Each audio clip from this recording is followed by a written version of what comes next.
Hello, this is John T. Rhapsodes Esquire, purveyor of awesome old-school audio stories, bringing you one today from 1907 called The Missing Chord by O. Henry. William Sidney Porter, better known as O. Henry, walked the earth from 1862 to 1910, mostly in Texas and New York. One question arising from this story is, what matters more, the gift or the thought behind it? Hear the words of old. The Missing Chord, from 1907, by O. Henry. I stopped overnight at the sheep ranch of Rush Kinney on the Sandy Fork of the Nueces. Mr. Kinney and I had been strangers up to the time when I called hello at his hitching rack. But from that moment until my departure on the next morning, we were, according to the Texas Code, undeniable friends. After supper, the ranchman and I lugged our chairs outside the two-room house to its floorless gallery roofed with chaparral and sequoia grass. With the rear legs of our chairs sinking deep into the hard-packed loam, each of us reposed against an elm pillar of the structure and smoked El Toro tobacco while we wrangled amicably concerning the affairs of the rest of the world. As for conveying adequate conception of the engaging charm of that prairie evening, despair waits upon it. It is a bold chronicler who will undertake the description of a Texas night in the early spring. An inventory must suffice. The ranch rested upon the summit of a lenient slope. The ambient prairie, diversified by arroyos and murky patches of brush and pear, lay around us like a darkened bowl, at the bottom of which we reposed as dregs. Like a turquoise cover, the sky pinned us there. The miraculous air, heady with ozone and made memorably sweet by leagues of wild flowerets, gave tang and savor to the breath. In the sky was a great, round, mellow searchlight, which we knew to be no moon, but the dark lantern of summer, who came to hunt northward the cowering spring. In the nearest corral, a flock of sheep lay silent until a groundless panic would send a squad of them huddling together with a drumming rush. For other sounds, a shrill family of coyotes yapped beyond the shearing pen, and whippoorwills twittered in the long grass. But even these dissonances hardly rippled the clear torrent of the mockingbird's notes that fell from a dozen neighboring shrubs and trees. It would not have been preposterous for one to tiptoe and essay to touch the stars, they hung so bright and imminent. Mr. Kinney's wife, a young and capable woman, we had left in the house. She remained to busy herself with the domestic round of duties, in which I had observed that she seemed to take a buoyant and contented pride. In one room we had supped. Presently from the other, as Kinney and I sat without, there burst a volume of sudden and brilliant music.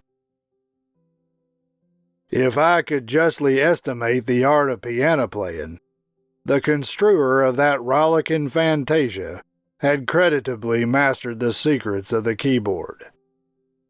A piano, and one so well played, seemed to me to be an unusual thing to find in that small and unpromising ranch house.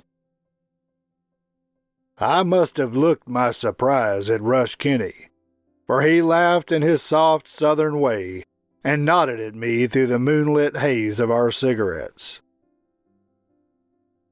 You don't often hear as agreeable a noise as that on a sheep ranch, Kinney remarked. but I never see any reason for not playing up to the arts and graces just because we happen to live out in the brush. It's a lonesome life for a woman, and if a little music can make it any better, why not have it? That's the way I look at it." "A wise and generous theory," I assented. "And Mrs. Kinney plays so well. I am not learned in the science of music, but I should call her an uncommonly good performer. She has technique and more than ordinary power." The moon was very bright, you'll understand, and I saw upon Kinney's face a sort of amused and pregnant expression, as though there were things behind it that might be expounded. "You came up the trail from the Double Elm Fork," Kinney said. "As you crossed it, you must have seen an old deserted jacal or cabin to your left under a comma-shaped mott or stand of trees." "I did," said I. "There was a drove of jabalís or wild hogs rooting around it. I could see by the broken corrals that no one lived there." "Well, that's where this music proposition started," said Kinney. "I don't mind telling you about it while we smoke." "That's where old Cal Adams lived. He had about 800 graded merino sheep, and a daughter that was solid silk and as handsome as a new stake rope on a $30 pony. And I don't mind telling you that I was guilty in the second degree of hanging around old Cal's ranch all the time I could spare away from lambing and shearing. Miss Maria was her name, and I had figured it out by the rule of two that she was destined to become the chatelaine and lady superior of Rancho Lamido, belonging to R. Kinney, Esquire, where you are now a welcome and honored guest. I will say that old Cal wasn't distinguished as a sheepman. He was a little, old, stoop-shouldered hombre about as big as a gun scabbard, with scraggy white whiskers, and condemned to the continuous use of language. Old Cal was so obscure in his chosen profession that he wasn't even hated by the cowmen. And when a sheepman don't get eminent enough to acquire the hostility of the cattlemen, he's mighty apt to die unwept and considerably unsung.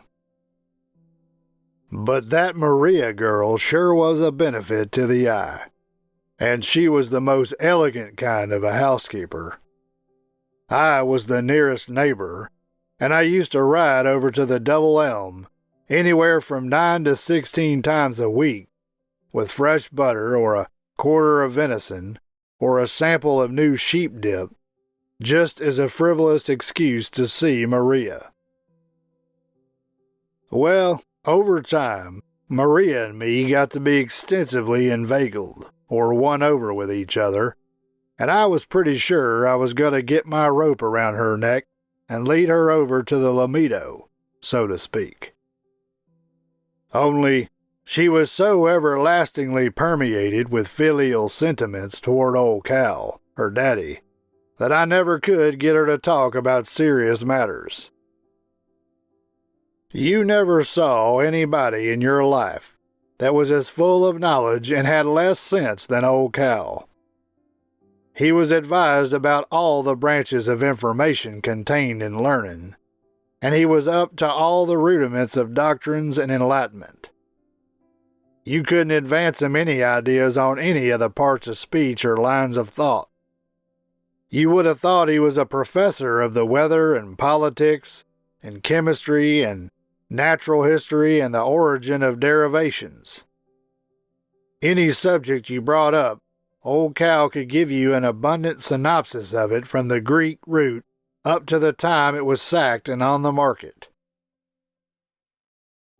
One day, just after the fall sheep shearing, I rides over to the Double Elm with a ladies' magazine about fashions for Maria and a scientific paper for old Cal, While I was tying my pony to a mesquite, out runs Maria, tickled to death, she said, with some news that couldn't wait. "Oh, Rush," she says, all flushed up with esteem and gratification. "What do you think? Daddy's gonna buy me a piano. Ain't it grand? I never dreamed I'd ever have one." "It sure is joyful," said I. "I always admired the agreeable uproar of a piano. It'll be lots of company for you. That's mighty good of Uncle Cal to do that." "I'm all undecided," said Maria, "between a piano and an organ. A parlor organ is nice." "Either of 'em," says I, "is first class for mitigating the lack of noise around a sheep ranch. For my part," I says, "I shouldn't like anything better than to ride home of an evening and listen to a few waltzes and jigs, with somebody about your size sitting on the piano stool and rounding up the notes." "Oh, hush about that," said Maria, "and go on in the house. Daddy hasn't rode out today. He's not feeling well." Old Cal was inside, lying on a cot. He had a pretty bad cold and cough. I stayed to supper. "Going to get Maria a piano, I hear," says I to him. "Why, yes, something of the kind, Rush," said Cal. "She's been hankering for music for a long spell, and I allow to fix her up with something in that line right away. The sheep sheared 6 pounds all round this fall, and I'm going to get Maria an instrument if it takes the price of the whole clip to do it." "Well, star wayno," says I. "The little girl sure deserves it." "I'm going down to San Antone on the last load of wool," says Uncle Cal, "and select an instrument for her myself." "Wouldn't it be better," I suggests, "to take Maria along and let her pick out the one she likes?" I might have known that would set Uncle Cal going. Of course, a man like him, that knew everything about everything, would look at that as a reflection on his attainments.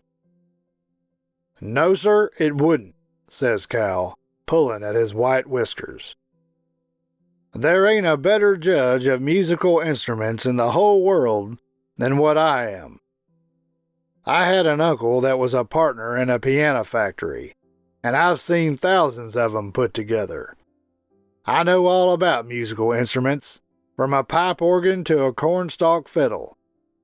There ain't a man alive, sir, that can tell me any news about any instrument that has to be pounded, blowed, scraped, grinded, picked, or wound with a key." "You get me what you like, Daddy," says Maria, who couldn't keep her feet on the floor from joy. "Of course you know what to select. I'd just as lief it was a piano or an organ or what." "I see in St. Louis once what they call an orchestrion," says Uncle Cal, "that I judge was about the finest thing in the way of music ever invented. But there ain't room in this house for one. Anyway, I imagine they'd cost $1,000. I reckon something in the piano line would suit Maria the best. She took lessons in that respect for 2 years over at Birdstail. I wouldn't trust the buying of an instrument to anybody else but myself. I reckon if I hadn't took up sheep raising, I'd have been one of the finest composers or piano and organ manufacturers in the world." Now that was Uncle Cal's style. But I never lost any patience with him, on account of his thinking so much of Maria, and she thought just as much of him. He sent her to the academy over at Birdstail for 2 years, when it took nearly every pound of wool to pay the expenses. Along about Tuesday, Uncle Cal put out for San Antone on the last wagon load of wool, Maria's Uncle Ben, who lived in Birdstail, come over and stayed at the ranch while Uncle Cal was gone. It was 90 miles to San Antone and 40 to the nearest railroad station, so Uncle Cal was gone about 4 days. I was over at the Double Elm when he came rolling back one evening about sundown. And up there in the wagon, sure enough, was a piano or a organ, we couldn't tell which, all wrapped up in wool sacks, with a wagon sheet tied over it in case of rain. And out skips Maria, hollering, "Oh, oh," with her eyes shining and her hair a-flying. "Daddy," she sings out, "have you brought it? Have you brought it?" And it right there before her eyes, as women will do now and again. "Finest piano in San Antone," says Uncle Cal, waving his hand, proud. "Genuine rosewood, and the finest, loudest tone you ever listened to. I heard the storekeeper play it, and I took it on the spot and paid cash down." Me and Ben and Uncle Cal and a Mexican lifted it out of the wagon and carried it in the house and set it in the corner. It was one of them upright instruments, and not very heavy or very big. And then, all of a sudden, Uncle Cal flops over and says he's mighty sick. He's got a high fever, and he complains of his lungs. He gets into bed while me and Ben goes out to unhitch and put the horses in the pasture, and Maria flies around to get Uncle Cal something hot to drink. But first, she puts both arms on that piano and hugs it with a soft kind of a smile, like you see kids doing with their Christmas toys. When I came in from the pasture, Maria was in the room where the piano was. I could see by the strings and wool sacks on the floor that she had had it unwrapped. But now she was tying the wagon sheet over it again, and there was a kind of solemn, whitish look on her face. "Ain't wrapping up the music again, are you, Maria?" I asked. "What's the matter with just a couple of tunes for to see how she goes under the saddle?" "Not tonight, Rush," says she. "I don't want to play any tonight. Daddy's too sick. Just think, Rush, he paid $300 for it. Nearly a third of what the wool clip brought." "Well, it ain't anyways in the neighborhood of a third of what you're worth," I told her. "And I don't think Uncle Cal is too sick to hear a little agitation of the piano keys just to christen the machine." "No, not tonight, Rush," says Maria, in a way that she had when she wanted to settle things. But it seems that Uncle Cal was plenty sick after all. He got so bad that Ben saddled up and rode over to Birdstail for Doc Simpson. I stayed around to see if I'd be needed for anything. When Uncle Cal's pain let up on him a little, he called Maria and says to her, "Did you look at your instrument, honey? And do you like it?" "It's lovely, Daddy," says she, leaning down by his pillow. "I never saw one so pretty. How dear and good it was of you to buy it for me." "Well, I haven't heard you play on it any yet," says Uncle Cal, "and I've been listening. My side don't hurt quite so bad now. Won't you play a piece, Maria?" But no. She puts Uncle Cal off and soothes him down like you've seen women do with a kid. It seems she's made up her mind not to touch that piano at present. When Doc Simpson comes over, he tells us that Uncle Cal has pneumonia, the worst kind. And as the old man was past 60 and nearly on the lift anyhow, the odds was against his walking on grass any more. On the 4th day of his sickness, He calls for Maria again and wants to talk piano. Doc Simpson was there, and so was Ben and Mrs. Ben, trying to do all they could. I would have made a wonderful success in anything connected with music, says Uncle Cal. I got the finest instrument for the money in San Antone. Ain't that piano all right in every respect, Maria? It's just perfect, Daddy, says she. It's got the finest tone I ever heard. But don't you think you should sleep a little while now, Daddy? No, I don't, says Uncle Cal. I want to hear that piano. I don't believe you've even tried it yet. I went all the way to San Antone and picked it out for you myself. It took a third of the fall clip to buy it, but I don't mind if it makes my good girl happier. Won't you play a little bit for Daddy, Maria? Doc Simpson beckoned Maria to one side and recommended her to do what Uncle Cal wanted, so it would get him quieted. And her Uncle Ben and his wife asked her too. Why not hit out a tune or two with the soft pedal on? I asked Maria. Uncle Cal has begged you so often. It would please him a good deal to hear you touch up the piano he's bought for you. Don't you think you might? But Maria stands there with big tears rolling down from her eyes and says nothing. And then she runs over and slips her arm under Uncle Cal's neck and hugs him tight. Why, last night, Daddy, we heard her say, I played it ever so much, honest. I have been playing it. And it's such a splendid instrument. You don't know how much I love it. Last night I played Bonnie Dundee, and the Anvil Polka, and the Blue Danube, and lots of pieces. You must surely have heard me playing a little, didn't you, Daddy? I didn't like to play loud when you was so sick. Well, well, says Uncle Cal, maybe I did. Maybe I did and forgot about it. My head is a little cranky at times. I heard the man in the store play it fine. I'm mighty glad you like it, Maria. Yes, I believe I could go to sleep a while if you'll stay right beside me till I do. There was where Maria had me guessing. Much as she thought of that old man, she wouldn't strike a note on that piano that he'd bought her.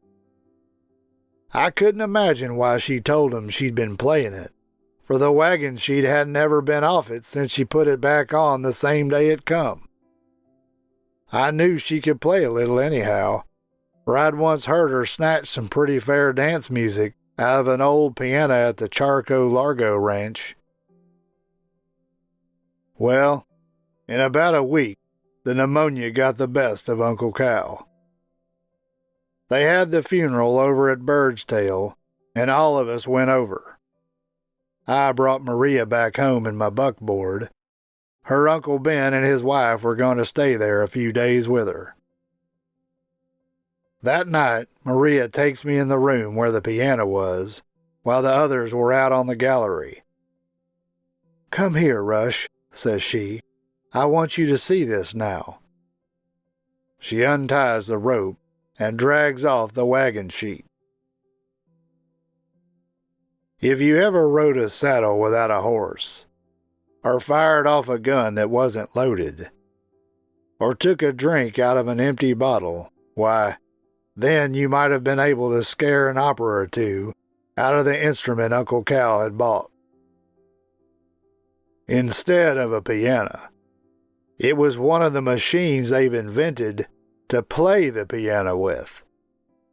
By itself, it was about as musical as the holes of a flute without the flute.